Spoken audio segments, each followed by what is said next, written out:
하나님이신 줄 알고 1절부터 7절까지 말씀을 같이 봅니다. 여호와의 말씀이 또 내게 임하여 이르시되 인자야 내 얼굴을 암몬 족속에게 돌리고 그들에게 예언하라. 너는 암몬 족속에게 이르기를 너희는 주 여호와의 말씀을 들을지어다. 주 여호와께서 이같이 말씀하셨느니라. 내 성소가 더럽힘을 받을 때에 네가 그것에 관하여 이스라엘 땅이 황폐할 때에 네가 그것에 관하여 유다 족속이 사로잡힐 때에 네가 그들에 대하여 이르기를 아하 좋다 하였도다. 그러므로 내가 너를 동방 사람에게 기업으로 넘겨주리니 그들이 네 가운데에 진을 치며 네 가운데에 그 거처를 베풀며 네 열매를 먹으며 네 젖을 마실지라. 내가 라빠를 랍타의 우리로 만들며 암몬 족속의 땅을 양떼가 눕는 곳으로 삼은즉 내가 주 여호와인 줄을 너희가 알리라.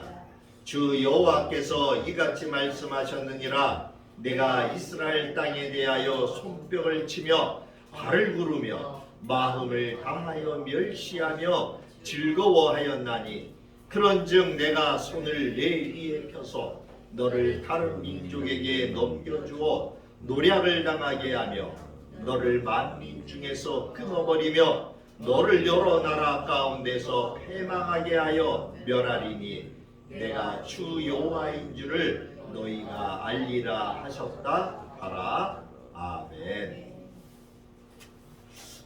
오늘부터 역사의 주인이신 하나님 그 첫 번째 시간으로 암몬 족속에 받을 심판. 우리 오늘 25장 1절부터 7절까지는 읽은 지금 말씀은 이스라엘 주변에 있는 지금 나라들에 대해서 쭉 나오는데 첫 번째가 암몬 족속이에요.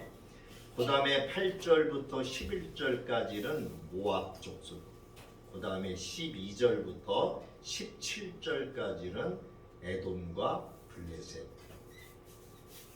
그들이 받을 심판에 대해서 하나님이 예언을 미리 지금 이 에스겔 선지자에게 말씀하고 계시죠.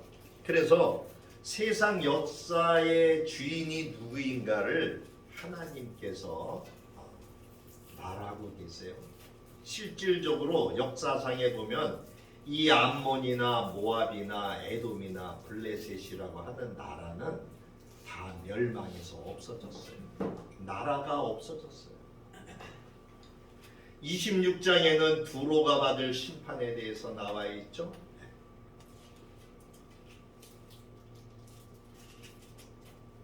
이 25장부터 32장까지는 이스라엘 주변에 있는 이스라엘과 그 같이 동시대에 옆에 같이 있었던 이러한 나라들, 그 나라들에 대해서 하나님께서는 에스겔뿐만이 아니라 에레미야, 이사야 선지자를 통해서도 이러한 나라들이 심판받을 것에 대해서 말씀하고 있어요. 저는 오늘 새해가 밝아지는 새해 첫날 첫 주일에 왜 이러한 말씀을 여러분한테 전해야 되는가? 이러한 말씀을 꼭 전해야 해야 되나? 많은 고민을 했어요. 근데 여러분 지금 우리의 시대를 한번 여러분 보세요. 지금 시대에 기쁜 소식이 있나요? 기쁜 소식이 하나도 없어요. 그죠? 옛날 같으면 크리스마스 때 막 캐롤송도 나오고 연말만 되면 또 막 활기찬 막 이러한 또 새해가 바뀌는 데에 대한 부푼 기대, 꿈 그런 게 있었어요. 그죠? 얼마 전까지만 해도 불과 10년 안팎이에요. 최근에 들어와 갖고서는 제가 뉴스를 계속 보는데 내년 1년이 더 어렵다고 하는 뉴스만 계속 나와요. 계속. 금리가 그동안 너무 낮아가지고 대출을 받아서 집을 산 젊은이들이 이제 금리가 막 따따블로 올라가고 나니까 이자를 감당 못해서 지금까지는 그래도 여기저기서 끌어모으고 아무튼 그동안 있었던 돈 뭐 이런 거 해서 이자를 내가지만 내년에는 이제 감당을 못해서 내년 하반쯤 되면 경매가 쏟아져 나올 것이라는 그러한 뉴스도 나오고, 우리가 살아가는 그 이유에 대한 어떤 그 뭐라고 그럴까요? 목적이나 어떤 그런 거에 그 희망이라고 하는 것이 사라져 버렸어요. 시대가 그러한 시대가 되는 거예요. 점점 더 어려운 시대로 가죠, 자꾸. 예. 우리가 요한계시록을 지금까지 쭉 해나왔어요. 이제 2월 달쯤 구정 지나고 나서 마지막 22장 마무리를 할 텐데, 새해가 밝아지면서 희망의 메시지, 기분 좋은 메시지를 전해야 되는데, 제가 목사이기 때문에 지금 시대에 돌아가는 여러 가지 상황이나 형편들을 볼 때에 기분 좋은 메시지를 전할 어떤 희망이 그런 게 없어요. 우리는 하나님을 우리가 더 알아야 되고, 하나님의 뜻이 무엇에 있는지, 하나님이 어떠한 계획을 가지고 계신지 우리는 알아야 돼요. 그죠? 그래서 우리는 창세기로부터 시작된 성경의 말씀이 끝나는 마지막 주님의 부탁인 예수님의 마지막 러브레터인 요한계시록까지 우리가 끝에까지 다 살펴보면서 하나님은 우리에게 누구신가? 그분은 어떤 분이신가? 우리는 다시 한번 하나님을 생각하며 하나님께로 돌아가야 될 줄로 믿습니다. 선지서를 쭉 하면서 하나님께서 그 주변에 이스라엘이라고 하는 나라 주변에 있는 모든 나라들이 오늘 에스겔 선지자를 통해서 너희들이 왜 멸망을 당하고 너희 이름조차 없어져야 되는지 그 이유에 대하여 하나님이 말씀하셔요. 그리고 실질적으로 역사 가운데 이 나라들이 다 없어져 버렸어요. 오로지 남아있는 나라만 있죠. 한 나라, 어디? 이스라엘. 이스라엘은 멸망을 당했었죠? 똑같이? 그렇지만 하나님이 성경에 말씀하셨어요. 너희가 고토로 돌아오게 되리라.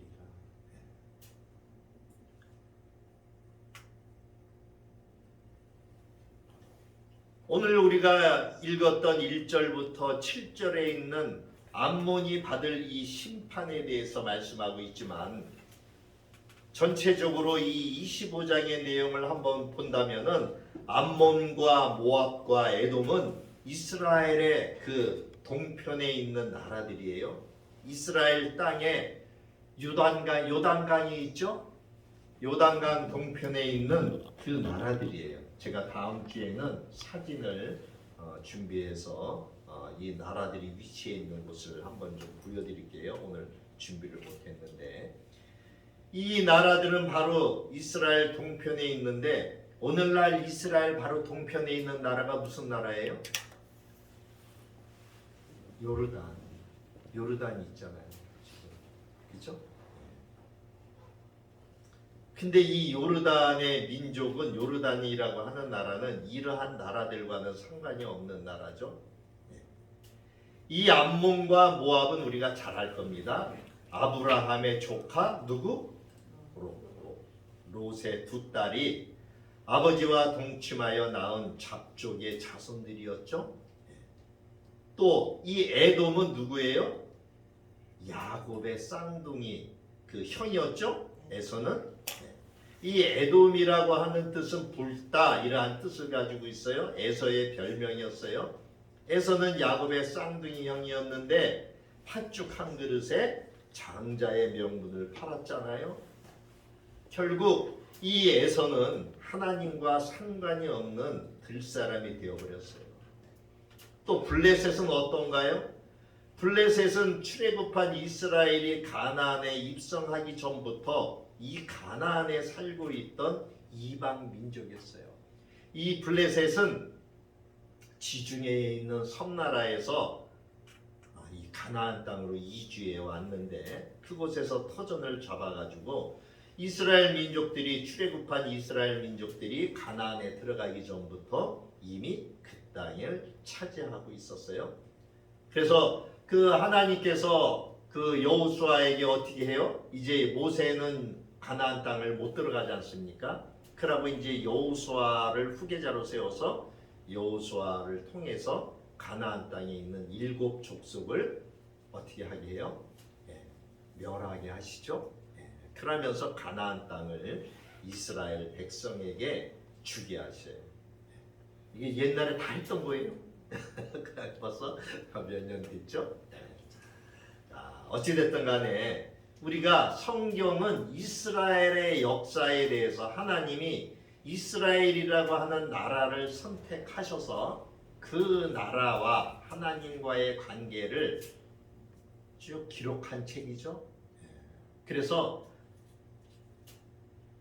하나님께서 이스라엘이라고 하는 나라를 택하셔서 샘플로 삼으셔서 그 나라를 나는 너희의 하나님이 되고 너희는 내 백성이 되리라 이렇게 언약을 체결하셔서 하나님은 그 언약을 신실하게 지금까지도 지켜나가고 계셔요. 지켜나가고 계세요. 자, 우리가 요한계시록에서 제가 말씀드렸잖아요. 마지막 때에 그러면 이스라엘이라고 하는 나라가 어떻게 되느냐? 이스라엘이라고 하는 나라가 하나님께서 그들을 변화시키셔서 결국은 어디로 데리고 들어가셔요? 애굽에서 데리고 나온 출애굽한 이스라엘 백성들을 가나안 땅으로 데리고 가셨던 것처럼 하나님께서 이 이스라엘 땅에 있는 유대인들을 결국은 마지막 갱신시키셔서 천년 왕국에 데리고 들어가시죠. 천년 왕국의 백성이 된다고 말씀드렸어요. 그때 왕이 누구예요? 그때 만왕의 왕이신 주께서 이 땅을 천년 동안 다스리시는데 그때 분봉왕의 개념으로서 이방 성도였던 우리들, 성도들이 이제 그 왕의 자리에서 주님과 더불어서 그들을 다스리는 그러한 역할을 해나가게 된다라고 하는 말씀을 드렸어요. 자, 오늘 암몬 족속에 대해서 하나님께서 왜 이들이 심판을 당해야 되느냐라고 하는 것을 말씀을 하고 계세요. 거기 6절에 보니까 주 여호와께서 이같이 말씀하셨느니라 내가 이스라엘 땅에 대하여 손뼉을 치며 발을 구르며 마음을 다하여 멸시하며 즐거워하였나니 하나님의 백성들을 대적했기 때문이죠. 이 말씀을 중심으로 암몬의 심판과 심판당할 이유와 그리고 암몬뿐만이 아니라 그들과 똑같은 그러한 역할을 했던 모압이라든지 에돔이라든지 블레셋에 똑같이 이러한 심판들이 예견되어 있는 예언하신 하나님을 우리가 볼 수 있어요. 그래서 25장에서는 이 네 나라가 당할 그 심판에 대해서 하나님께서 예언하셨고 또 이 성경은 우리가 알듯이 하나님께서 자기의 계획을 드러내 보여주시는 계시라고 하죠. 드러내 보여주시는 그 계시가 기록되어져 있잖아요. 그렇기 때문에 말씀을 통하여 알지 못하는 자들은 심판을 통하여 알릴 수밖에 없다라고 하는 것이 하나님의 뜻이에요. 그러므로 암몬이나 모압이나 에돔이나 블레셋에 국한된 경고뿐만이 아니라 오늘날 하나님 나라 건설을 대적하는 모든 자에게 똑같은 경고가 되고 있는 거예요. 하나님의 나라 건설을 대적하는 모든 자는 누구일까요? 하나님을 믿지 않는 불신자들이죠. 네. 그들은 하나님의 계획을 몰라요. 하나님의 뜻을 몰라요. 하나님의 마음을 몰라요. 하나님이 뭐라고 얘기하셨는지도 몰라요. 왜? 그들은 하나님을 믿지 않기 때문에, 성경을 보지 않기 때문에 하나님의 마음과 뜻을 알 수가 없어요.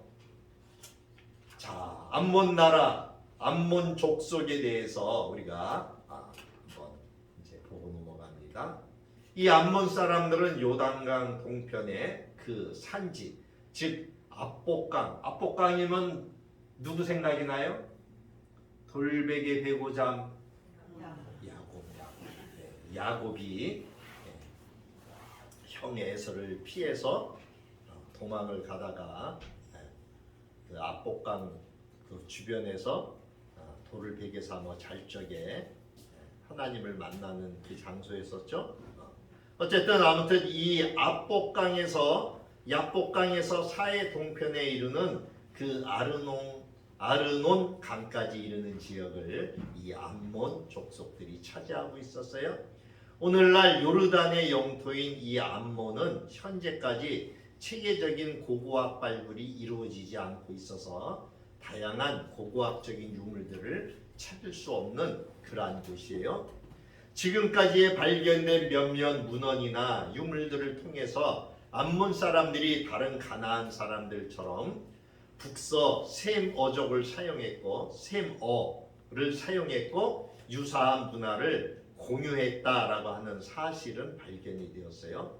이 성경에 등장하는 나하스나 하눈과 같은 암몬 임금의 이름들은 히브리어와 모아버와 같은 어원을 가지고 있어요. 그래서 암몬이 아람과 보다 가까운 위치에 있었고 한때 아람의 속국이었다.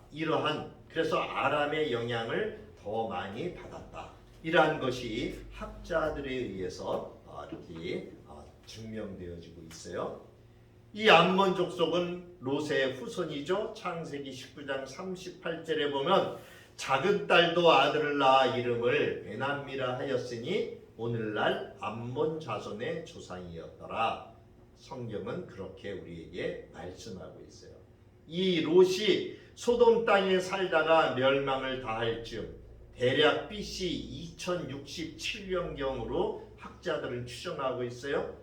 천사의 도움으로 피신을 한 이후에 작은 딸을 통해서 자식을 얻게 되었는데 그 자녀가 바로 암몬 족속의 조상이 되었죠. 우리가 잘 알다시피 이 소돔과 고모라가 유황불에 멸망을 당하지 않습니까? 그때 하나님은 아브라함의 기도를 기억하시고 롯을 구출하셨어요. 그래서 이 롯에게 천사들을 보내서 그들을 빨리 피신하라고 이야기를 하지 않습니까? 근데 말을 들어요, 안 들어요? 안 들어요. 그래서 유황불이 떨어지기 직전에 천사가 다급하게 그들을 내몰죠. 그래서 그 롯과 또 롯의 아내와 두 딸과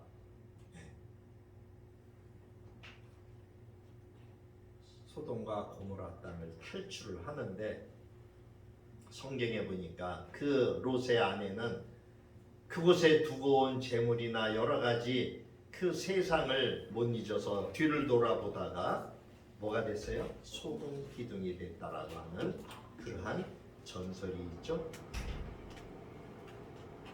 제가 이스라엘 갔을 적에 그 근방에 갔었어요. 이것이 롯의 아내입니다 하고 어느 그 돌기둥을 하나 보여줬는데 그것이 뭐 실질적으로 롯의 아내의 적인지는 알 수 없지만 그 돌기둥이 사람 모양처럼 생겼는데 오랜 세월의 풍화 때문에 다 깎여가지고 어떤 사람의 형체는 없고 그냥 길쭉하게 이렇게 서 있는 그러한 모습을 한번 본 기억이 있어요. 어쨌든 이 암몬 족속은 헬몬 산에서부터 흘러내리는 물이 갈릴리에 도달해서 그 물이 다시 요단강으로 연결되어 자연스럽게 이스라엘과 암몬을 구분짓고 있어요. 그래서 그 요단강을 중심으로 요단강 좌쪽은 바로 이스라엘 백성들이 살고 있었고, 그 오른쪽에는 암몬 족속이 살고 있었어요. 그리고 그 암몬 족속의 밑에는 이제 그 롯의 큰 딸이었던 그 모압 족속, 그 후손인 모압 족속이 자리를 잡고 있어요. 이 암몬의 수도는 라빠예요, 라빠. 그래서 사무엘하 1장 1절에 보면 그 해가 돌아와 왕들이 출전할 때가 되면 다윗이 요압과 그에게 있는 그의 부하들과 온 이스라엘 군대를 보내니 그들이 암몬 자손을 멸하고 라빠를 에워쌌고 다윗은 예루살렘에 그대로 있더라. 이렇게 기록되어져 있어요. 그래서 오늘 말씀에 에스겔서 25장 5절에도 보면 내가 라빠를 낙타의 우리로 만들며 이렇게 말씀하고 있죠. 그래서 이 라빠는 암몬의 수도예요, 수도. 이 암몬 족속인들은 성격이 매우 잔인합니다. 싸움을 좋아해요. 성경에는 저들이 원수의 눈을 빼며 잉태한 여인의 배를 가르는 잔인한 일을 했다라고 사무엘상 또 아모스 1장 13절에도 기록하고 있어요. 여호수아 이후 사사 시대 때부터 암몬 족속은 모압의 에글론 왕과 동맹을 맺고 여러 차례 이스라엘을 공격했어요. 아브라함과 롯은 어떤 관계예요? 조카, 삼촌과 조카 관계였어요. 그러나 이들은 이렇게 그 후대에 가서 뭐가 돼요? 서로 원수가 되죠. 그래서 이 암몬 족속은 모압의 에글론 왕과 동맹을 맺어서 여러 번 이스라엘을 공격해요. 사사 입다의 시기에도 이스라엘을 공격했다고 사사기에도 나와 있어요. 암몬의 공격을 받은 길르앗 사람들이 입다를 설득해서 암몬과 싸워서 길르앗을 지키게 했다라는 기록도 있어요. 이 입다는 암몬과의 전쟁에서 승리를 하여 집으로 돌아올 때에 제일 먼저 자신을 환영하는 사람을 하나님께 바치기로 소원해요.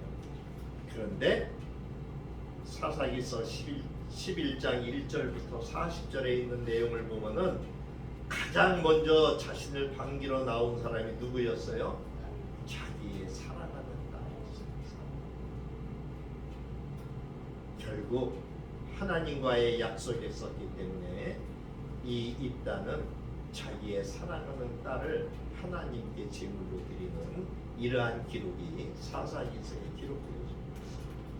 또한 암몬은 또다시 길르앗을 공격했는데 이때에는 사울이 저들의 공격을 막았다고 사무엘상 11장에 기록되어져 있어요.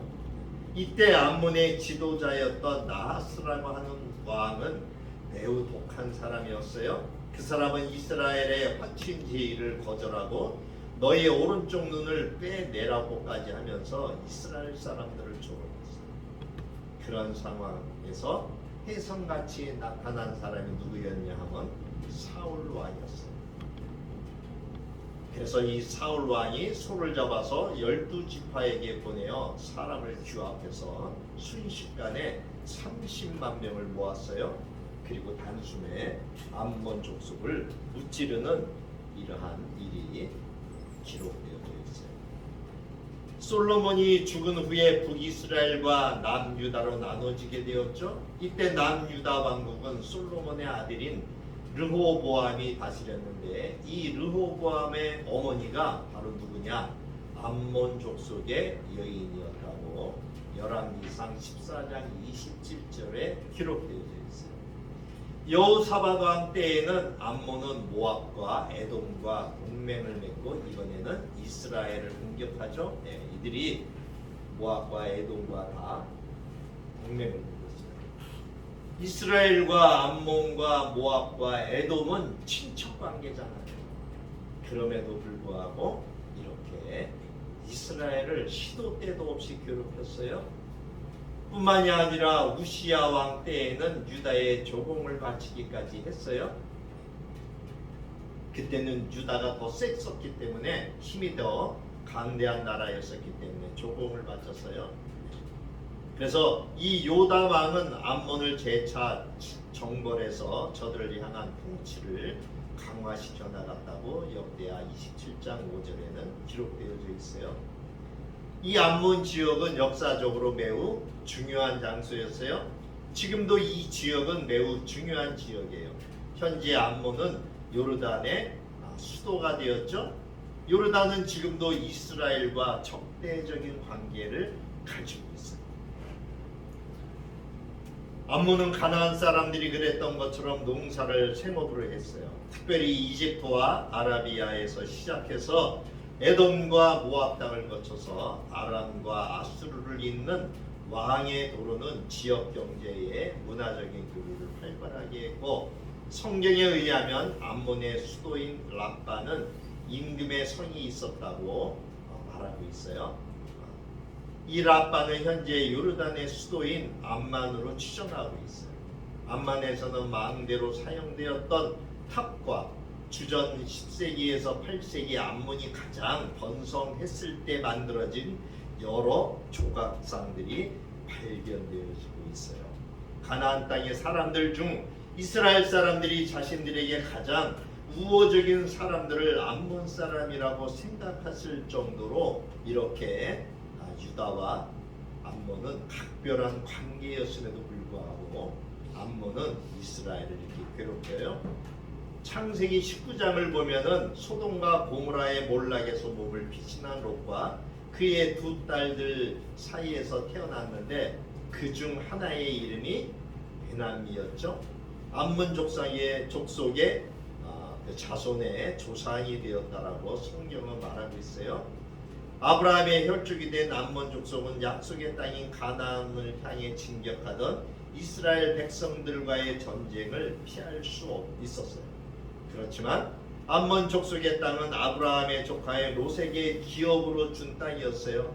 롯은 이스라엘에 있어서 혈육관계였기 때문에 가나안 정복 이후 이스라엘 지파들 사이에서 기업을 나눌 때도 요단강 건너 루벤 자손과 갓 자손의 땅은 약복강을 경계로 암몬의 땅을 제외시켜서 그렇게 구분해서 주었을 정도로 이스라엘은 그래도 친척 관계였던 암몬을 생각을 했잖아요.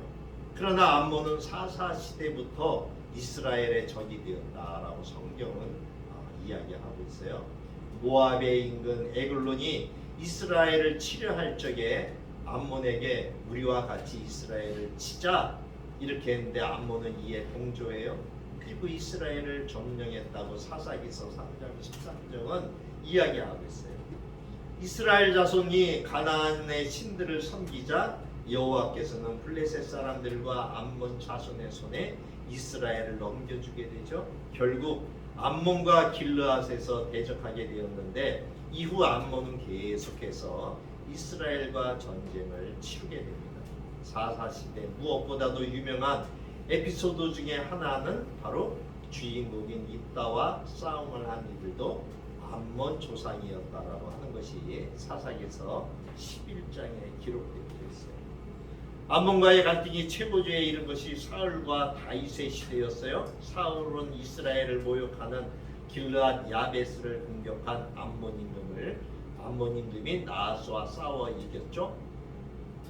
사울과 암몬 왕 나하스의 전쟁은 이스라엘 백성들이 사울을 이스라엘의 왕으로 옹립하는 그 결정적인 계기가 되기도 했고, 그 후에 나하스의 아들인 한운이 왕이 되었을 때에 다윗은 오히려 한운에게 은총을 베풀었고 그의 아버지의 죽음을 애도할 정도로 이렇게 그래도 이스라엘 유다의 백성들은 암몬을 친척의 나라였었기 때문에 생각을 이렇게 해주게 되었어요.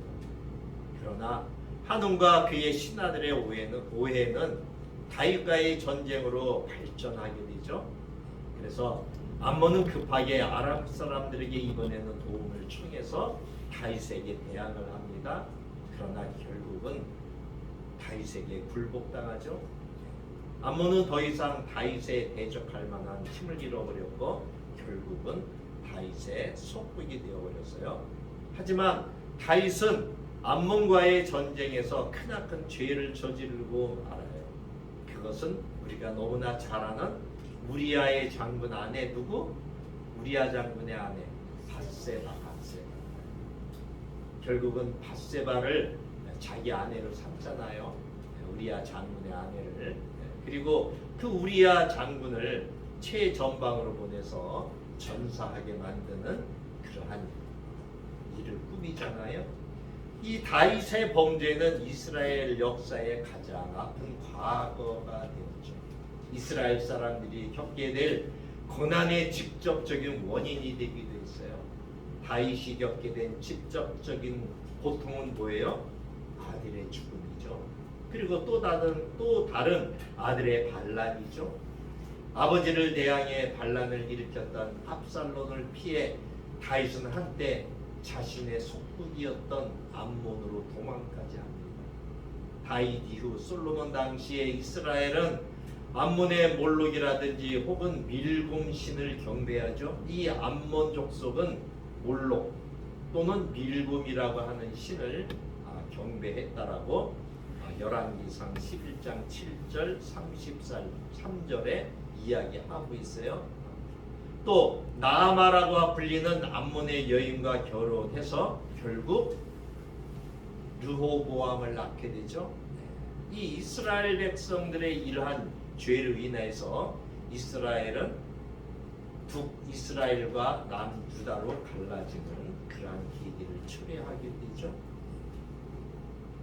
열왕기상 14장 21절에 보면 솔로몬의 아들 르호보암은 유다 왕이 되었으니 르호보암이 왕위에 오를 때의 나이가 41세라 여호와께서 자기 이름을 두시려고 이스라엘 모든 집합 가운데서 택하신 성읍 예루살렘에서 17년 동안 다스리니라. 그의 어머니의 이름은 나아마요 암몬 사람이더라. 이렇게 성경은 말씀하고 있어요. 이 이스라엘이 이제 남과 북으로 분열되면서 암몬 땅은 여로보암의 북이스라엘의 여로보암의 통치 아래 있었던 것으로 보여요. 그 이후 아합과 아람 왕 베나닷의 싸움에서 암몬 땅은 아람에게 빼앗기게 되죠. 결국 이제 이 암몬 족속은 아람의 속국이 되었다라고 열왕기하 20장은 이야기하고 있어요. 성경에는 등장하지 않았지만 아수르의 왕이었던 살마네살 3세의 기록에 의하면은 주전 853년에 가나안 국가들은 아람의 왕 임금 하닷에셀의 지휘 아래 연합군을 결성해서 아수르에게 대항했던 것으로 보입니다. 그들은 카르카르에서 전쟁을 치렀는데 이 연합군의 목록에는 12명들의 왕이 등장한다고 그래요. 이 왕 중에는 아합도 들어있었다고 그래요. 이 아합은 연합군 중 2000대나 되는 두 번째로 많은 숫자의 병거를 보냈다라는 기록이 있어요. 그 목록의 마지막 줄에는 루후비의 아들 암몬 왕 바사라고 하는 인물이 군사를 보냈음이 기록되어져 있고, 앞에서도 언급한 것처럼 암몬에 관련된 역사적인 자료들이 대부분 성경을 근거로 하고 있었기에 이 암몬 왕의 이름의 발견은 암몬의 연대기를 작성하는데 아주 중요한 자료가 되고 있다고 합니다. 그러니까 역사의 한 장면이죠. 역사적으로 학자들에 의해서도 이러한 유물들이 발견되어져 있고 문서가 발견되어져 있고, 또 그것이 성경이 결국은 또 증명하고 있고, 그래서 확실하게 그것을 중요한 자료가 되고 있다라고 하고 이야기하고 있어요. BC 주전 732년에 디글랏빌레셀이 북왕국 이스라엘을 정복할 적에 암몬은 유다처럼 조공을 바치는 속국이 되었어요. 이 디글랏빌레셀의 기록에 의하면은 당시 암몬의 왕은 샤니프였고 그의 아들 푸드일루 역시 아수르에 충성을 했다라는 기록이 있답니다. 아수르의 조공 목록에 의하면 암몬이 바친 조공의 양은 유다의 5분의 1이었다고 해요. 암몬은 고대 근종 지역에 그 지역의 정세에 재빠르게 합류했던 것으로 기록에 남아져 있어요. 아수르가 바벨론의 멸망을 당하자 암몬 왕이었던 그 히살렐은 갈대아 곧 바벨론의 부대와 함께 유다를 공격했다라고 하는 것이 열왕기하 24장 2절에 기록되어져 있어요.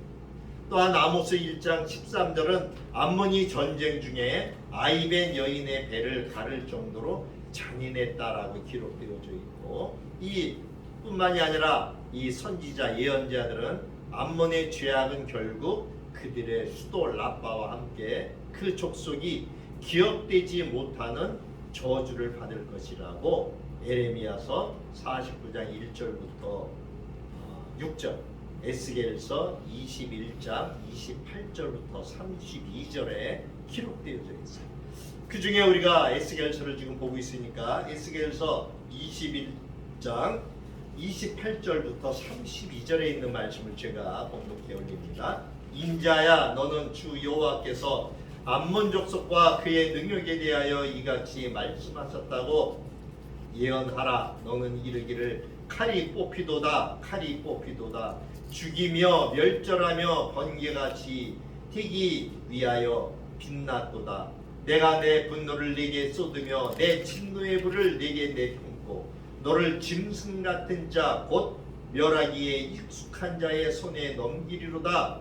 네가 불과 섭과 같이 될 것이며 내 피가 나라 가운데 있을 것이며 네가 다시 기억되지 못할 것이니 나 여호와가 말하였습니다 하라. 하나님은 암몬 족속을 멸망시키기 전에 여러 차례 주의 종들을 통해서, 선지자를 통해서 말을 전하게 하죠. 그러나 그들은 하나님을 믿지 않는 백성들이었기 때문에 그들은 그 말을 무시하죠. 암몬 자손은 강한 국가는 아니었어요. 유다의 바벨론에 의한 멸망 이후에도 가나안 땅에 머물러 있었던 것으로 보여요. 느헤미야가 이스라엘로 온다는 소식에 암몬 사람 도비아는 호론 사람 산발락과 함께 이스라엘 자손을 흥왕케 하려는 이에 대하여 근심했다는 것이 느헤미야서 2장 10절에도 나오고 있죠. 그는 성전이 중수되자 분노하고 저주를 퍼부었다라고 하는 기록도 느헤미야서 4장에 기록되어져 있어요. 비록 암몬 사람들이 유다 사람들과 혼인했지만 그들이 유다 사람들에 대한 분노는 식을 줄 몰랐던 것으로 보입니다. 심지어 주전 164년 헬라 문명의 통치를 받고 유대인들이 마카비라고 하는 인물을 중심으로 반란을 일으켰을 때 암몬 사람들은 이 반란을 잠재우기 위해 대항해하기도 했어요. 그러나 오히려 유대인들에게 패배당하고 말합니다. 아까도 말씀드린 것처럼 이 암몬의 신은 몰록이라고 하는 그러한 신을 섬겼다라고 말씀드렸어요. 이 암몬의 여인이 섬기던 신은 이 밀곰이라고도, 열왕기 상에는 밀곰이라고도 나와요. 열왕기상 11장 5절 33절. 또 왕하 23장 13절에 보면 밀곰이라고 나와요. 또 몰록이라고도 나와요. 열왕기상 11장 7절. 또 왕하 23장 10절에 보면은 몰록이라고 하는 신을 섬겼다 이렇게도 불리고 있어요. 그래서 이 신의 이름은 때때로 몰렉이라고도 불렀어요. 레위기 18장 21절이나 20장 2절 5절, 또 이사야서 57장 9절, 에레미야서 32장 35절에 보면은 몰렉이라고 기록하고 있어요. 이 몰렉의 어원은 셈어에서 왕이라는 의미의 멜렉과 같은 어원을 가지고 있다라고 해요. 이 몰렉은 바알과 유사한 신으로 암몬뿐만이 아니라 그 주변에 있는 베니게, 그리고 베니게의 식민지였던 북아프리카에까지 이르는 그런 영향력이 있었던 신으로 역사에 기록되어져 있어요. 성경은 몰렉을 섬기는 것뿐만이 아니라 몰렉을 섬기는 종교적인 습관의 문제가 있음을 지적하고 있어요. 그것을 우리는 레위기에서 볼 수 있는데, 레위기에 의하면 이 몰렉의 제사는 아이들의 희생 제물로 바쳐졌다라고 레위기서 18장 21절은 말하고 있어요. 몰렉에게 자녀를 주는 자는 결국 죽음으로 그 대가를 치러야 했다라고 하는 것이 레위기서 20장 2절부터 5절에 기록되어져 있는데, 하나님께서 하신 말씀을 제가 봉독해 올립니다. 너는 이스라엘 자손에게 또 이르라. 그가 이스라엘 자손이든지 이스라엘에 거류하는 거류민이든지 그의 자식을 몰렉에게 주면 반드시 죽이되 그 지방 사람들이 돌로 칠 것이요 나도 그 사람에게 진노하여 그를 그의 백성 중에서 뜯으리니 이는 그가 그의 자식을 몰렉에게 주어서 내 성소를 더럽히고 내 성호를 욕되게 하였음이라. 그가 그의 자식을 몰렉에게 주는 것을 그 지방 사람이 못 본 채 하고 그를 죽이지 아니하면 내가 그 사람과 그의 권속에게 진노하여 그와 그를 본받아 몰렉을 음란하게 섬기는 모든 사람을 그들의 백성 중에서 끊으리라. 하나님께서 이 이방 신이었던 암몬의 신이었던 몰렉, 몰록, 밀곰 얼마나 미워했는지 알 수 있죠. 하나님께서 그 이방 신에게 이렇게 자기의 자식을 바치는 이러한 자들에 대해서 하나님께서는 반드시 죽인다고 했어요. 그리고 그들의 백성 중에서 끊으리라고 레위기서에 분명하게 말씀하셨어요. 그러나 이렇게 하나님이 말씀하셨음에도 불구하고 솔로몬은 몰렉을 위한 신전을 지어요. 그리고 그곳에서 경배해요. 왜? 자기 부인을 맞이했으니까 암몬 사람. 결국 이스라엘 자손은 흰놈의 아들의 골짜기에 바알의 산당을 건축하였죠. 자기들의